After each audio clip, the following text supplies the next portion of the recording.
You happen to be, and right now, let's say a very good morning to our first two guests. The first one is Mr. Justine Cleophas Pierre, and he's in Jamaica at the moment. He's an experienced workforce development and labor market consultant, a director of Dunn, Pierre, Barnett and Associates, which is one of the leading human capital development companies in the Caribbean. And he's also been a team member on many overseas missions to review, evaluate, and appraise programs aimed at promoting vocational education in countries in the Caribbean, Asia, and Africa. Mr. Pierre is also part of a research team which is presently conducting a World Bank-funded project in St. Lucia. That consultancy is to carry out a labor market need analysis survey, which is the first in the OECS. I'm sure we're going to be talking a bit about that this morning. We also do have with us, and he is right next to me here, Mr. Curlan Gilchrist, who is a consultant to the Ministry of Finance, and he's also the head of the Macroeconomic Policy Unit. Let me say good morning to both of you gentlemen. Can you hear me, Justin? Yes, George, I can hear you. Absolutely. Now, can you hear me, Mr. Gilchrist? I can hear you very well, and good morning, George. Good to have both of you gentlemen here. Justin, first of all, before we get into this discussion, let me say that you and I have been trying to get together now for several months to talk about the TVET program. I apologize that has not been happened, but we have one busy Minister of Finance down here who has been running around, and she's not been able to come in yet, but I saw her just recently, and she said to me, George, please, don't write it off. I'm coming. So we're going to get to that sooner or later. But let's start this morning by you telling me a little bit more about what you do. Okay, George, thank you for having me on your show, and Curlan Gilchrist, thank you very much for also meeting me, speaking with me today.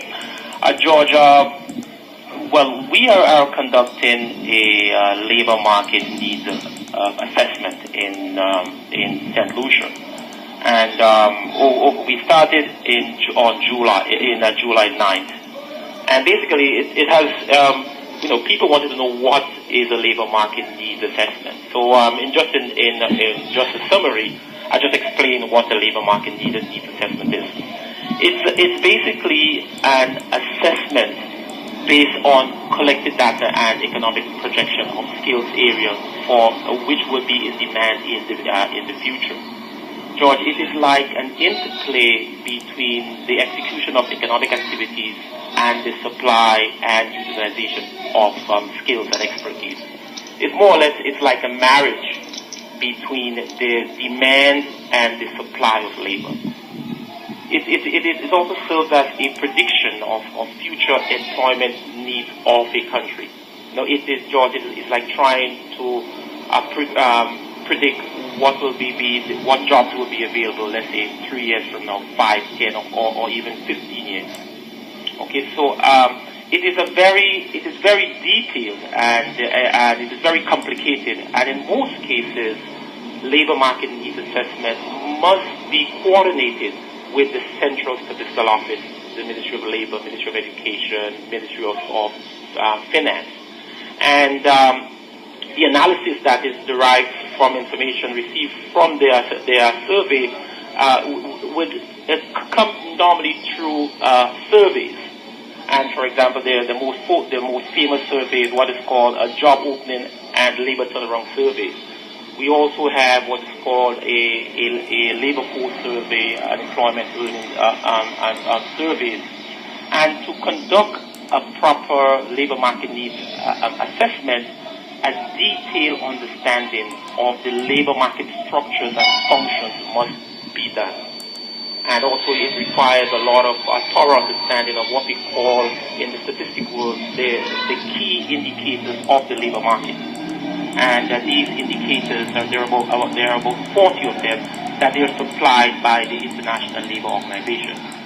So, and these labor market indicators and the related data, they're normally supplied from a mix of agencies. such like obviously the Central Statistical Office, the National Insurance Scheme, the Ministry of Labor, Ministry of Education, Culture, the National Training Agency, Chamber of Commerce, churches, the NGOs, and people from the informal or private sectors. And just to briefly explain, a few of them will be like, for example, your total population, the size of your labor, people who are unemployed, and Speak up a little bit, Justin. Speak up.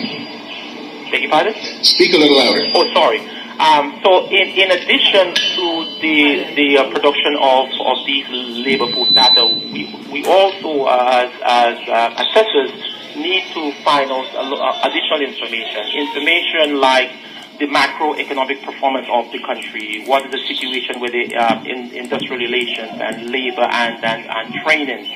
So it is a very, very complicated and lengthy exercise. And in case of the OECS, most countries may not have the resources to conduct a full labor market needs assessment. And in most cases, these assessments must be funded by larger international agencies.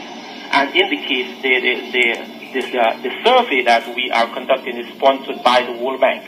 And it runs over 6 months. So what we will be doing in St. Lucia is to really look at every section of the economy to find out why there is a mismatch between the supply of labor and the demand of labor.